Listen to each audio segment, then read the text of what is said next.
everyone. My name is Katrina Steele, and it's my pleasure to be talking to you today about a recent international project that I've been privileged to be part of called the International Dysphagia Diet Standardization Initiative. Before continuing, it's important for me to mention that I receive salary from the Toronto Rehabilitation Institute at the University Health Network in Toronto, and I hold research funding from the NIDCD.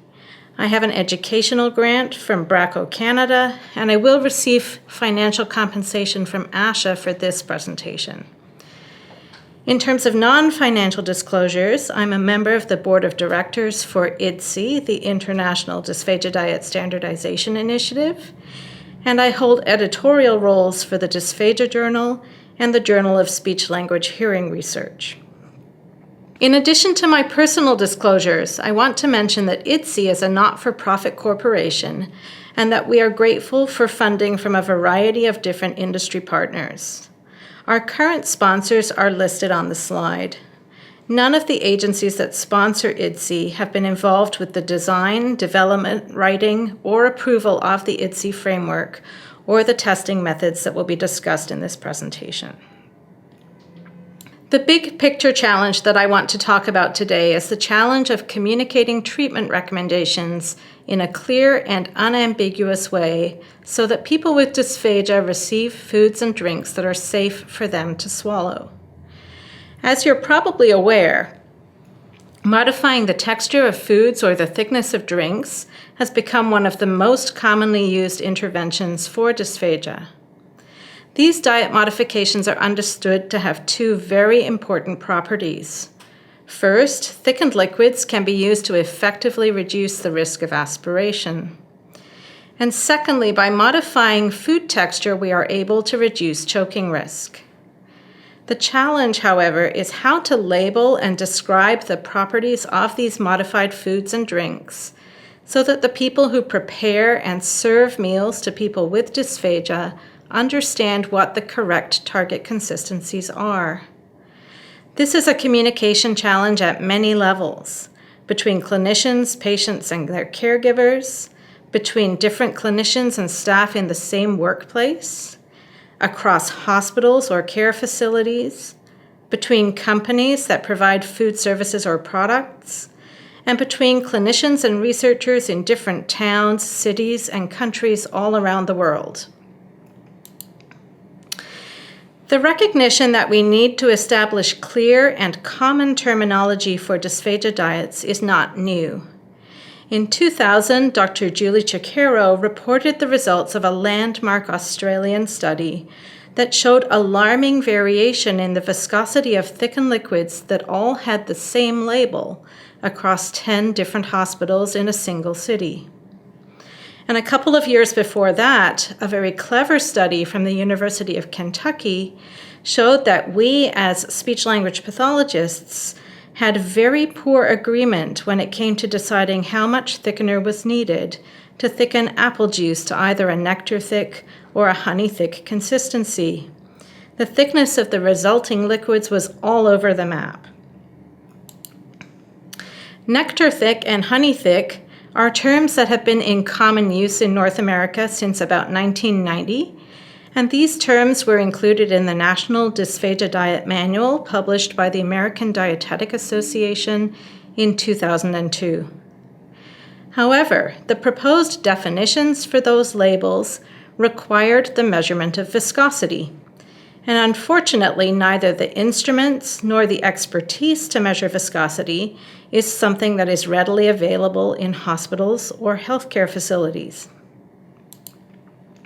So this means that the definitions of target consistencies have been subjective, and we have not had accessible methods to check whether or not the foods and drinks that are being served to people with dysphagia are in fact safe. A good analogy for this situation is to imagine that a doctor might prescribe a medium dose of a blood thinner for a patient, but fails to clearly communicate what they mean by the word medium. Imagine the risks that would exist in that situation. With our current terminology, we're in the same situation, and we can't assume that a person who needs a nectar-thick liquid will receive the same thickness in different facilities. To add to this confusion and risk, a large number of different terms are used around the world to label food and liquid consistencies. For example, here in North America, we've been used to the label nectar-thick, but elsewhere in the world, there have been all sorts of other terms, such as syrup in the United Kingdom, grade 1 in Ireland, and mildly thick in Australia. All of these labels are subjective, and they're open to differences of opinion, and this represents a safety risk for our patients. The vision of establishing common terminology and measurement for drinks and foods for people with dysphagia was the motivation behind the establishment of the International Dysphagia Diet Standardization Initiative, or IDDSI. This is an international and interdisciplinary task force of clinicians and scientists who first came together in 2012. The goal of the IDDSI Board of Directors has been to develop a standardized way of naming and describing texture-modified foods and thickened liquids for people with dysphagia right across the lifespan, from tiny babies to the very elderly. Our vision has been that this global terminology will work for all cultures, and to do that, it was important not only to develop labels and descriptors, but also to develop practical and valid measurement techniques that would empower persons with dysphagia, caregivers, clinicians, food service professionals, and industry partners to check the consistency of food and liquid products. The project has been completed over the past 4 years in several phases. The IDDSI task force has been able to meet in person about once a year, but most of the project has been conducted through teleconference calls and internet-based collaboration, and typically at least one task force member has been participating in the middle of the night somewhere in the world. Over the course of the project, we conducted a review of existing guidelines from around the world. We then collected survey data regarding current practice from more than 2,000 clinicians around the world. And we conducted and published a large systematic review of evidence from the research literature. These foundational steps were then debated and discussed at a face-to-face task force meeting in January of 2015, where we worked with a number of different products and testing methods and drafted the new IDDSI Dysphagia Diet Framework. A further survey was then conducted to gain feedback from stakeholders around the world before we refined and launched the official framework, descriptors, and testing methods. Throughout this project, the engagement of clinicians, patients, caregivers, and food service professionals from all around the world has been critical using web-based surveys. At each stage of the IDDSI project, we have published key documents either through open access mechanisms in peer-reviewed journals or on our IDDSI website at www.iddsi.org. And you can go to that website and find links and more details regarding these key resources. The final IDDSI framework captures a continuum of food and drink consistencies that are numbered 0 to 7, and which are graphically represented using 2 intersecting pyramids, each containing 5 color-coded levels of consistency. As a sign of the international nature of this challenge, we felt that it was important to try to maintain some elements that were familiar to different stakeholder groups in our final framework. Pyramids were chosen because they were familiar to Japanese clinicians. We also really liked the visual symbolization of unrestricted food and drinks at the widest end of each pyramid, and the greatest restriction in the middle of the framework, where both pyramids are at their narrowest. Other elements that are familiar to different stakeholder groups around the world include some of the colors that are used, some of the labels, and the use of numbers for each level. A really key element of the IDDSI framework, and perhaps a paradigm shift, was the decision that in the middle of the framework, the two pyramids would overlap, representing the fact that there are some modified foods that actually have the same characteristics as thickened drinks. For example, at level 3 on the framework, you can see that we have moderately thick liquids on the liquid side and liquidized foods on the food side. And these products would both test with the same characteristics. For each level in the IDDSI framework, you can access detailed descriptors on the IDDSI website. If we consider the example of mildly thick liquids, which you've been accustomed to calling nectar thick liquids, the descriptor indicates that a liquid at this level is sippable from a cup or through a straw, and it will flow easily off a spoon, but more slowly than a thin liquid like water. At the bottom of each descriptor, you will see reference to testing methods that enable clinicians or caregivers to confirm whether or not a drink meets the definition of a particular level in the framework. For level 2 mildly thick liquids, the recommended testing method is the IDDSI syringe flow test. The IDDSI task force considered a number of different testing methods for drinks and foods. It was important to us that the selected testing methods be simple, practical, and accessible. For liquids, we chose a gravity flow test using a syringe. We're going to play a video that illustrates the IDDSI syringe flow test.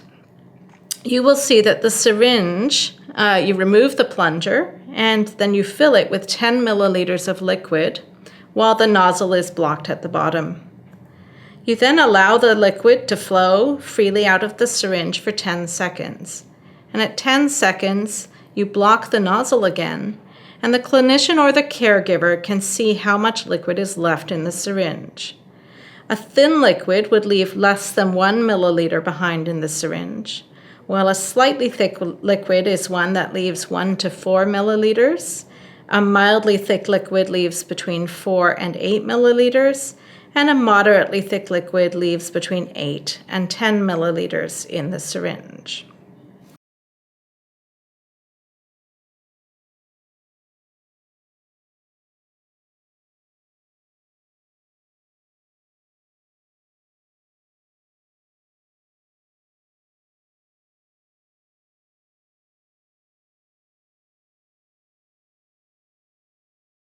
Unfortunately, we have determined that not all syringes have equivalent dimensions.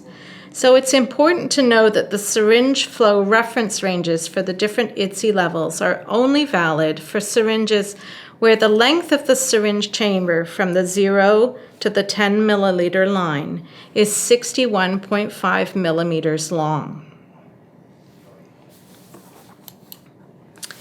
Being able to measure liquid thickness at the front lines of clinical practice and at various points in the process of meal preparation, delivery, and service opens up an unprecedented opportunity for us to improve the quality and safety of foods and drinks served to people with dysphagia. With the common labels and definitions in the IDDSI framework, there should no longer be any reason why two clinicians would disagree about the classification of a liquid as thin, mildly thick, or moderately thick. As speech-language pathologists, we also have a new opportunity to make sure that the barium liquids we use in video fluoroscopy are matched to the flow properties of the liquids we then prescribe for our patients to drink at mealtimes. And a really valuable aspect of the syringe test is that it is sensitive to changes in thickness that might occur because of changes in temperature or over time.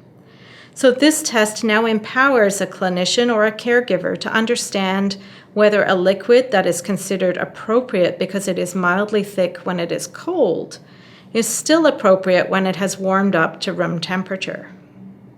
At level 4 on the IDDSI continuum, extremely thick liquids or pureed foods become too thick to flow through a syringe. These liquids are also too thick to be drunk from a cup or sucked up through a straw. When you reach this level of thickness, a number of other simple testing methods can be used to confirm the category and characteristics of the product. These are more subjective than the syringe test, but they involve interactions between the product and a utensil such as a fork, spoon, chopsticks, or at the simplest, your fingers.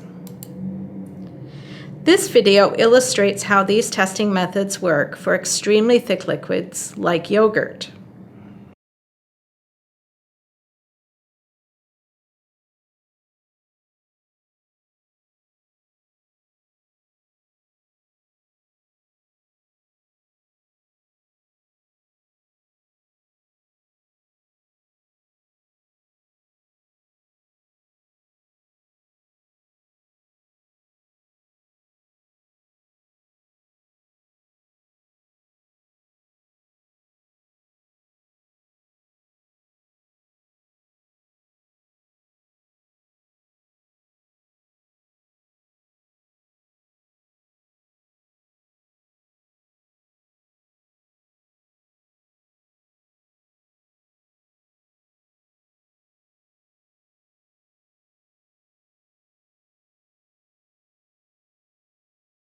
As we move further up the food pyramid to levels 5, 6, and 7, the nature of the clinical concerns that we are worried about for people with dysphagia shift from penetration and aspiration towards concerns of choking and post-swallow residue. As the IDDSI task force reviewed the literature and information from the clinical practice survey, we came to the understanding that there are really 3 key properties that need to be captured when describing the suitability of a food product for people with dysphagia. These are the particle size, the hardness, and the cohesiveness, adhesiveness of a food, which you might think of as its stickiness or slipperiness. So the labels, descriptors, and testing methods that have been selected by IDDSI for food texture cover these properties. At level 5, the label minced and moist was chosen to refer to food products that have small particles, but which hold together easily in a moist, cohesive bolus rather than being crumbly or dry.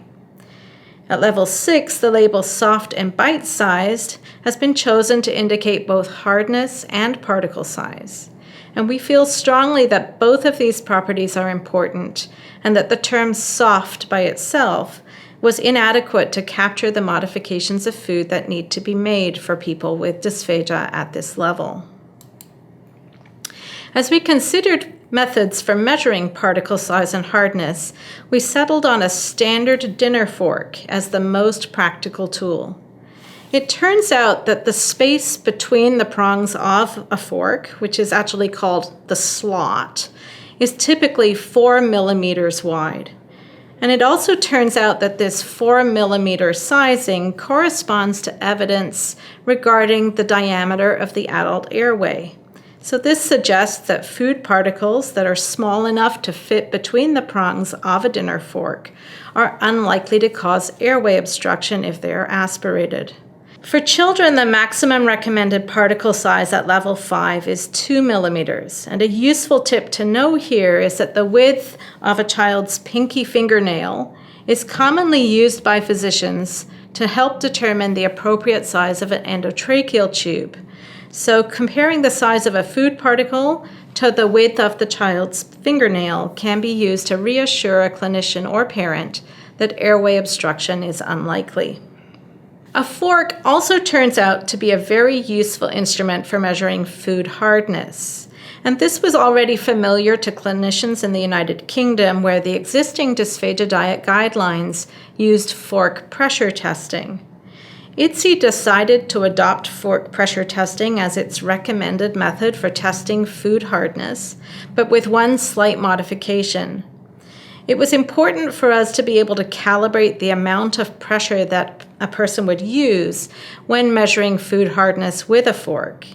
And so we settled on the amount of pressure that is needed to blanch your thumbnail white as you press down, as shown in the picture on this slide. A fun fact is that this turns out to be approximately 15 to 17 kilopascals of pressure, and that just happens to be similar to the amount of pressure that your tongue uses during swallowing. This video clip illustrates the different methods used for measuring food texture.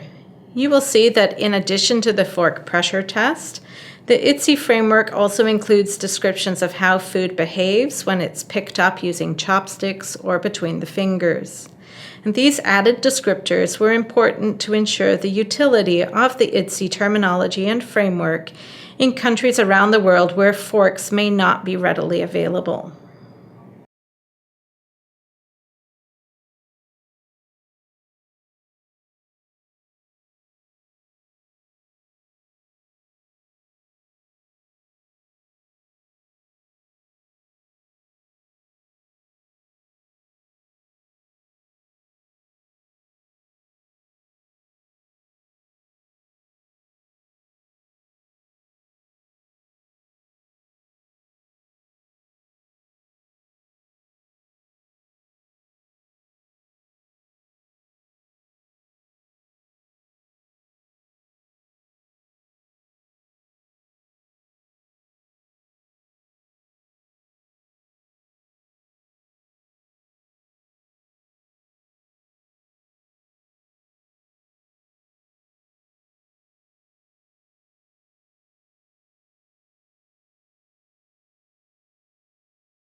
So at this stage, the IDDSI framework is available in English for clinicians, patients, caregivers, and food service professionals all around the world.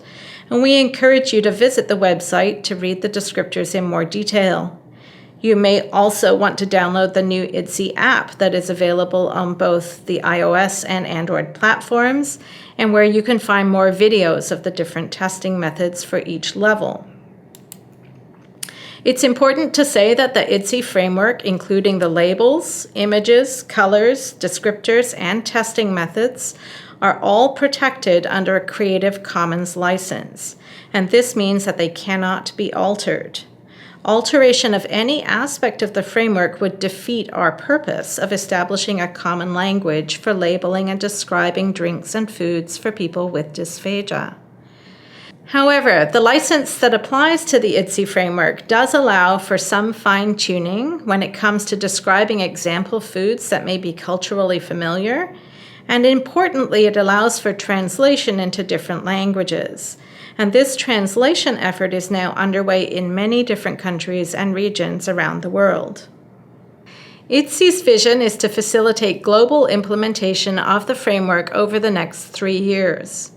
We recommend a 3-stage implementation model, beginning with building awareness through activities such as this presentation. The second phase is one of preparation, and this will include activities like translation. The third and final stage will be adoption of the framework in workplaces and across healthcare delivery systems. Across all of these phases, we propose regular monitoring and discussion. And we hope that clinicians will become agents of implementation, and we strongly encourage you to spread the word and begin discussing this with your interprofessional colleagues. One of the elements involved in the planning stage of implementation will involve mapping from existing labeling systems to the IDDSI framework, and we're calling these maps currency converters. It's quite easy to develop a currency converter from the National Dysphagia Diet labels of nectar thick, honey thick, and spoon thick to the IDDSI framework levels 2, 3, and 4, that is mildly, moderately, and extremely thick liquids. However, you might have noticed in my earlier description of the syringe test that the IDDSI framework actually includes an additional new level between thin and mildly thick liquids, which we call slightly thick. And this level includes liquids that are commonly used with infants, such as formula, as well as liquids that some of you may previously have referred to as being naturally thick. We have also developed a currency converter from the National Dysphagia Diet levels for food to the IDDSI food pyramid levels. Additional currency converters can be found on the IDDSI website. One important category in the IDDSI framework that I have not yet discussed is the sidebar category of transitional foods. And these are foods that cannot be put easily into any one level on the food pyramid because they change their properties rapidly. One example of a transitional food would be ice cream, which begins as a regular or perhaps a soft solid texture when it's cold, but might melt all the way to a level 3 liquidized food or moderately thick liquid at room temperature. Transitional foods are quite commonly recommended for patients as a first step before they move to more challenging textures. The widespread and enthusiastic interest in IDDSI from all around the world has made it very clear that the dream of establishing common terminology really is achievable on a global scale, as well as at the national, local, facility, and clinician levels. Importantly, the IDDSI framework has not only facilitated common understanding across international borders, but also across professional boundaries between different stakeholder groups that are involved in food production and the care of people with dysphagia. Broad implementation of the IDDSI framework opens the door for quality improvement initiatives that will improve patient safety and advance research regarding the use of diet texture modification as an intervention for dysphagia. The IDDSI initiative is an example of a project that is aligned with one of ASHA's 8 strategic objectives, that is, the objective to enhance international engagement. 3 members of our IDDSI Board of Directors from 2012 until today have been ASHA members, and they have kept ASHA informed of the initiative all along the way. You can learn more about ASHA's strategic objectives by going to the webpage noted at the bottom of this slide. I thank you for your attention and hope that you will visit the IDDSI website and become part of this wave of implementing global terminology for dysphagia diets.